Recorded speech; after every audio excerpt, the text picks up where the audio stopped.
সূরা আনফাল। হে মুমিনগণ, যদি তোমরা আল্লাহকে ভয় করো তবে আল্লাহ তোমাদেরকে ন্যায় অন্যায় পার্থক্য করিবার শক্তি দিবেন, তোমাদের পাপ মোচন করিবেন এবং তোমাদেরকে ক্ষমা করিবেন, এবং আল্লাহ অতিশয় মঙ্গলময়।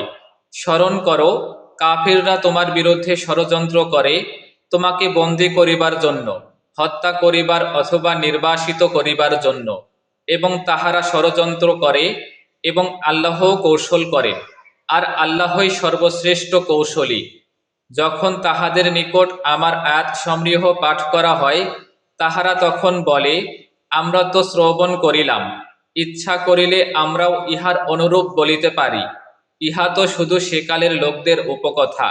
স্মরণ করো, তাহারা বলিয়াছিল, হে আল্লাহ, ইহা যদি তোমার পক্ষ হইতে সত্য হয় তবে আমাদের ওপর আকাশ হইতে প্রস্তর বর্ষণ করো, কিংবা আমাদেরকে মর্মন্তুদ শাস্তি দাও।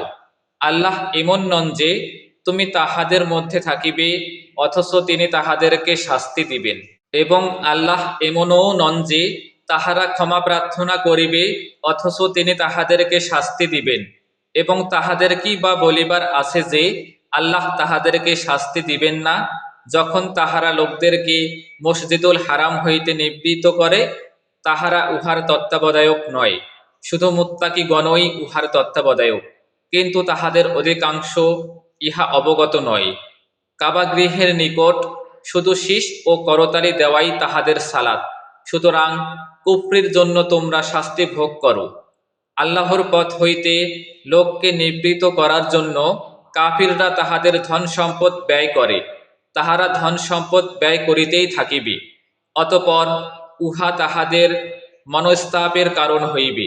ইহার পর তাহারা পরাভূত হইবে, এবং যাহারা কুফরি করে তাহাদেরকে জাহান্নামে একত্র করা হইবে।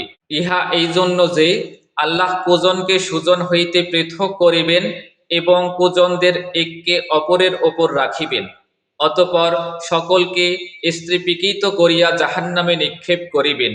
ইহারাই ক্ষতিগ্রস্ত। যাহারা কুফরি করে তাহাদেরকে বলো, যদি তাহারা বিরত হয় তবে যাহা অতীতে হইয়াছে আল্লাহ তাহা ক্ষমা করিবেন, কিন্তু তাহারা যদি অন্যায়ের পুনরাবৃত্তি করে তবে পূর্ববর্তীদের দৃষ্টান্ত তো রহিয়াছে, এবং তোমরা তাহাদের বিরুদ্ধে সংগ্রাম করিতে থাকিবে যতক্ষণ না ফিতনা দূরভূত হয় এবং আল্লাহর দিন সামগ্রিকভাবে প্রতিষ্ঠিত হয়। এবং যদি তাহারা বিরত হয় তবে তাহারা যাহা করে আল্লাহ তো তাহার সমগ্র দ্রষ্টা। যদি তাহারা মুখ ফিরায় তবে জানিয়া রাখো, আল্লাহই তোমাদের অভিভাবক, কত উত্তম অভিভাবক এবং কত উত্তম সাহায্যকারী।